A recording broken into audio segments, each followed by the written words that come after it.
Hi friends, எல்லாருக்குமே வணக்கம். இந்த சம்பவம் கண்டிப்பாக எல்லாருக்குமே ஒரு மிகப்பெரிய மாற்றத்தை உண்டு பண்ணும்.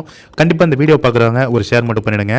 நேற்று கோவைக்கு மோடி அவர்கள் வருகிறார், அண்ணாமலை அவர்கள் வருகிறார், ஊர்வலமாக வருகிறார் அப்படின்னு தெரிந்த ஒரு மாற்றுத்திறனாளி நபர் அங்கு அவரை காண வந்திருக்காரு. அங்கே இவரை பேட்டி எடுத்திருக்காங்க. அதற்கு அவர் என்ன சொல்கிறாரு அப்படிங்கிறத நீங்கள் கேளுங்க. கஷ்டப்பட்டு மோடிஜியை பார்க்க வந்திருக்கீங்க, எதற்காக வந்திருக்கீங்க? கோயம்புத்தூர் அவர் வந்த பற்றி என்ன நினைக்கிறீங்க? நான் இன்ஸ்பயர் ஆனது அண்ணாமலை அண்ணனால தான். என் மக்கள் அவர் நேராக பார்த்துறாங்க.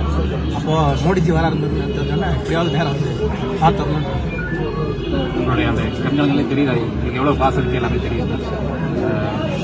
வேற என்ன சொல்ல வரீங்க? தமிழ்நாட்டுக்கு அடுத்த தேர்தல் அறிவிச்சிட்டாங்க. 39 நம்ம 39 ஜெயிக்க ஆசை இருக்கு. ஆனால் பேர் சொல்ற அளவுக்கு பெரிய அளவில் வருவாங்க. ரொம்ப விமர்சனம் இருக்கீங்க. நன்றி.